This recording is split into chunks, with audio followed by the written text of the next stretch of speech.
Good morning, my dear students and faculty members who are watching this video at my channel.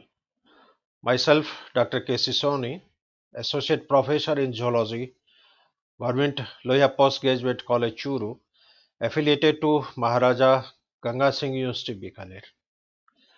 In today's lecture series of biochemistry, it is my first lecture, and today I will deliver my talk on biochemistry and introduction. प्रिय साथियों और विद्यार्थियों, आज की इस व्याख्यानमाला की श्रृंखला में बायोकेमिस्ट्री का प्रथम व्याख्यान आज मैं प्रारंभ करने जा रहा हूं। इसमें बायोकेमिस्ट्री का इंट्रोडक्शन और बायोकेमिस्ट्री कौन कौन सी ब्रांचेज हैं और बायोकेमिस्ट्री की क्या सिग्निफिकेंस है, उस पर मैं यहाँ आपसे मैं चर्चा करूंगा। So today we are going to discuss on biochemistry and introduction. सबसे पहले कार्ल न्यूबर्ग ने 1903 में बायोकेमिस्ट्री शब्द का प्रतिपादन किया था। First of all, Carl Neuberg in 1903 proposed the term biochemistry.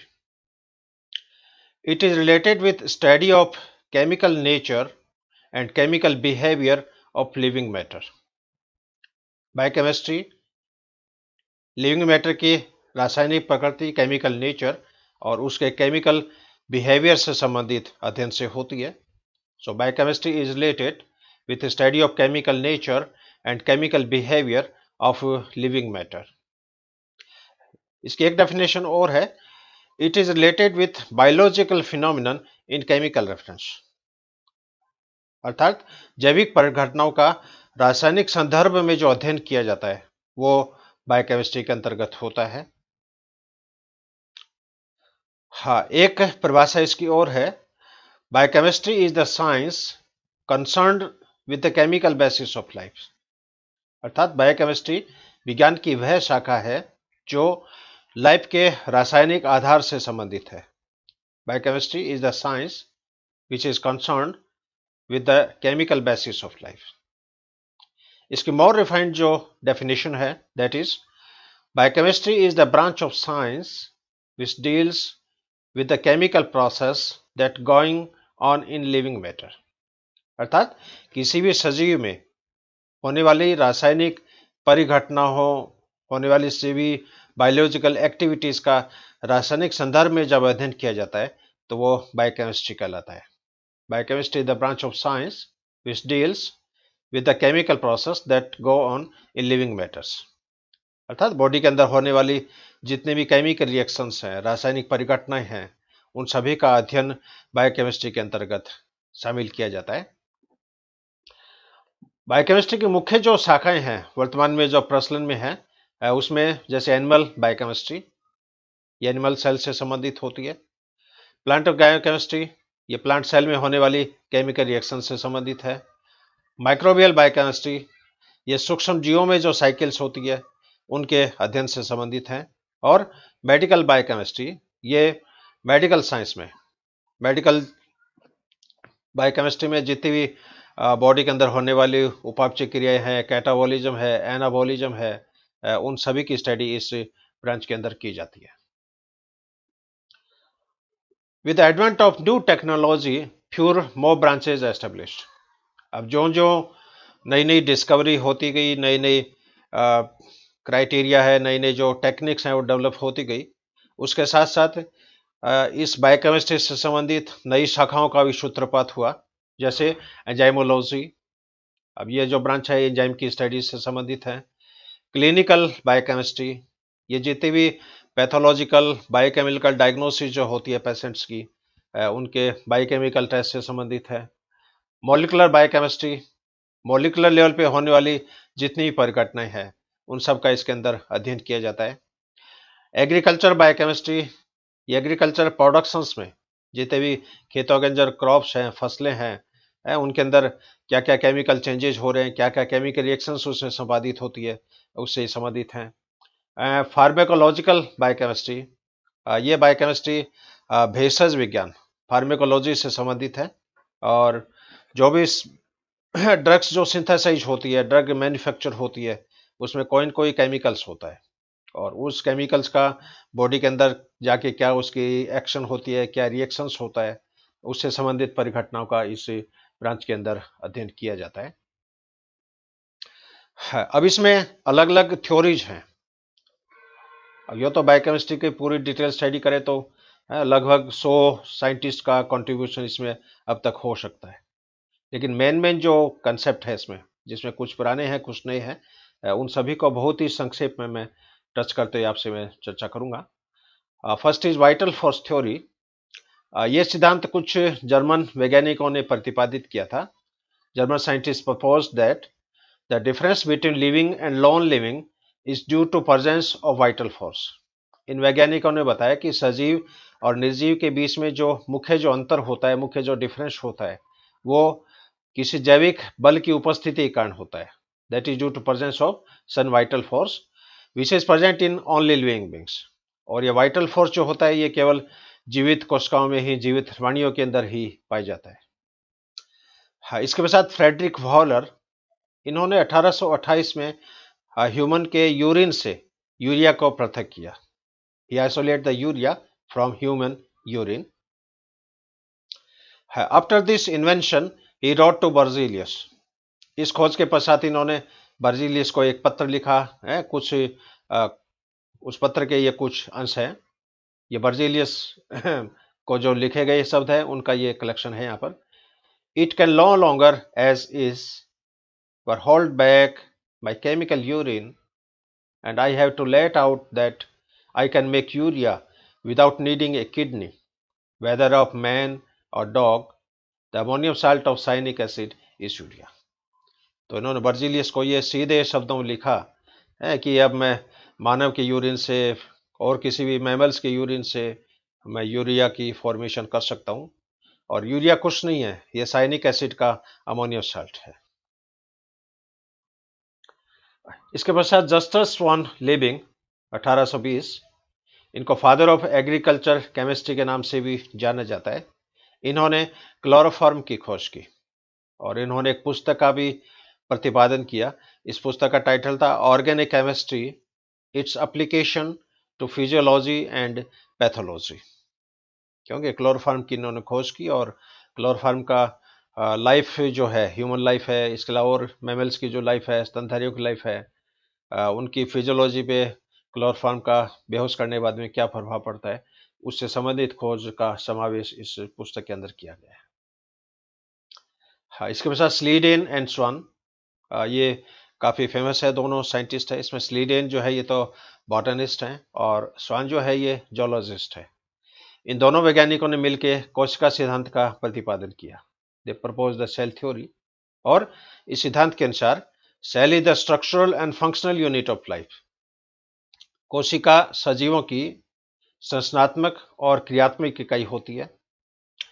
एक कंसेप्ट इसका यह है, new cell arises from pre existing cell. नई कोशिकाओं की उत्पत्ति पहले से उपस्थित कोशिकाओं से होती है। और एक कंक्लूजन इसमें और है, all cells have the capacity of multiplication and independent survival features. यानी सभी कोशिकाओं में विभाजन की क्षमता होती है, गुणन की क्षमता होती है, मल्टीप्लिकेशन की क्षमता होती है, और इन सभी कोशिकाओं में अपने स्वतंत्र अस्तित्व को बनाए रखने की क्षमता होती है। तो ये कुछ पॉस्टुलेशन हैं जो स्लीडेन और स्वान ने सेल थ्योरी के रूप में प्रपोज किए हैं। इसके पश्चात एक वैज्ञानिक और हैं, Louis Pasteur, 1860। He postulates the concept of fermentation in aerobic and anaerobic condition. इन्होंने सजीवों में वायवीय और अवायवीय परिस्थितियों में होने वाली किण्वन प्रक्रियाओं का अध्ययन किया। He also contributes in the field of microbiology, और माइक्रोबायोलॉजी के क्षेत्र में लुई पाश्चर का बहुत जबरदस्त योगदान है। हाँ, इसके बाद नेक्स्ट साइंटिस्ट है Emil Fischer, 1890। He propose the lock and key theory of enzyme action. Emil Fischer ने एंजाइम की कार्यविधि के, एंजाइम की कार्य प्रणाली के लिए ताला चाबी मत का प्रतिपादन किया। तो जिस तरह एक पर्टिकुलर चाबी एक पर्टिकुलर ताले को ही खोल सकती है, उसी तरह एक पर्टिकुलर एंजाइम पर्टिकुलर सबस्ट्रेट पर ही जाके क्रिया करता है। तो ये सिद्धांत काफ़ी पॉपुलर है, समझने की दृष्टि से बहुत ईजी है, लेकिन ये सिद्धांत मान्यता प्राप्त नहीं है। क्योंकि जब इस सिद्धांत का प्रपोज किया था उसमें तो काफ़ी पॉपुलर हुआ, काफ़ी मान्यता प्राप्त था। लेकिन वर्तमान संदर्भ में चूंकि बायोकेमिस्ट्री का नॉलेज है बहुत डेप्थ में चला गया है और वर्तमान सिनेरियो में ये जो थ्योरी है वो अमान्य है और इसके स्थान पर इंड्यूस्ड फिट थ्योरी है कॉसलेंट की, उसको प्रपोज किया जाता है।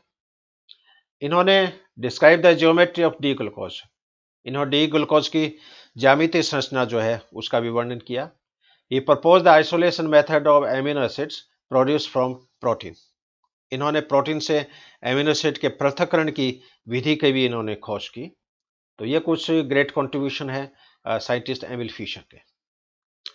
इसके पश्चात दो साइंटिस्ट है हैंस क्रेब एंड हैंस लेट। इन्होंने दोनों ने मिलकर ऑर्निथिन चक्र की खोज की। ऑर्निथिन चक्र जो है वो लीवर में होता है और इसके अंदर अमोनिया से यूरिया की फॉर्मेशन होती है। क्योंकि जब भी आप प्रोटीन रिच अपन डाइट खाते हैं तो प्रोटीन रिच डाइट खाते हैं तो उसके अंदर अमोनिया का प्रोडक्शन होता है और ये अमोनिया लीवर के अंदर ऑर्निथिन चक्र के अंदर ऑर्निथिन साइकिल के द्वारा यूरिया में कन्वर्ट हो जाती है। Also describe the TCA cycle. TCA चक्र जो होता है, क्रेब साइकिल जिसको बोलते हैं या ट्राइकार्बोक्सिलेज साइकिल, इसकी खोज भी इन वैज्ञानिकों ने की थी। इसके साथ साइंटिस्ट हैं Embden, Meyerhof and Parnas. They discovered the glycolysis which is also known as EMP pathway। तो इन तीनों वैज्ञानिकों के नाम के आधार पर ग्लाइकोलाइसिस को EMP चक्र के नाम से भी जाना जाता है, एमडेन, मेयरहॉफ, पार्नस पाथवे। इसके पश्चात जेडी वाटसन और Francis Crick, they propose the model of DNA and replication mechanism. इन्होंने मॉडल, डीएनए का मॉडल प्रतिपादित किया और रेप्लिकेशन की क्रियाविधि का वर्णन किया। This was a great discovery which was too much helpful in understanding the mechanism of gene functioning।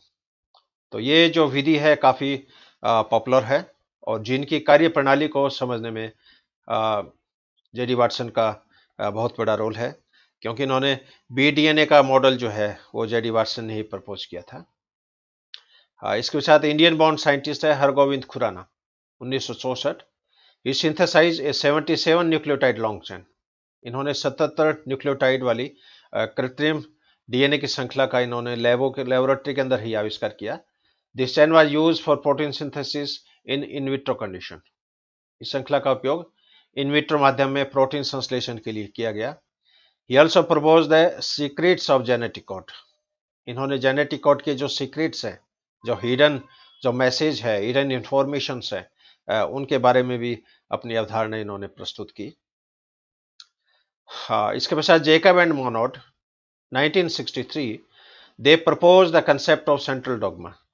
इन्होंने सेंट्रल डॉग्मा कंसेप्ट का प्रतिपादन किया और सेंट्रल डॉग्मा कंसेप्ट क्या कहता है कि कोशिकाओं के अंदर जो डीएनए होता है वो डीएनए ट्रांसक्रिप्शन के द्वारा एमआरएनए बनाता है और एमआरएनए ट्रांसलेशन के द्वारा प्रोटीन्स बनाता है।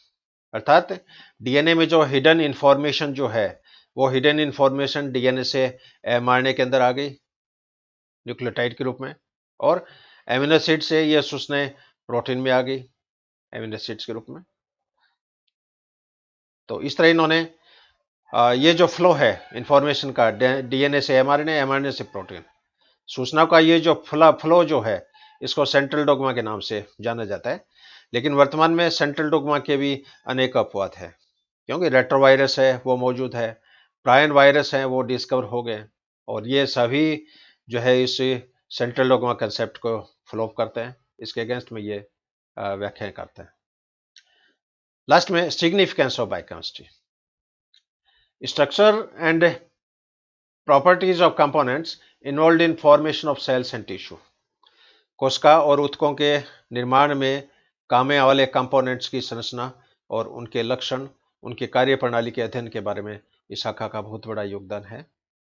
It is helpful in study of structure and properties of molecules.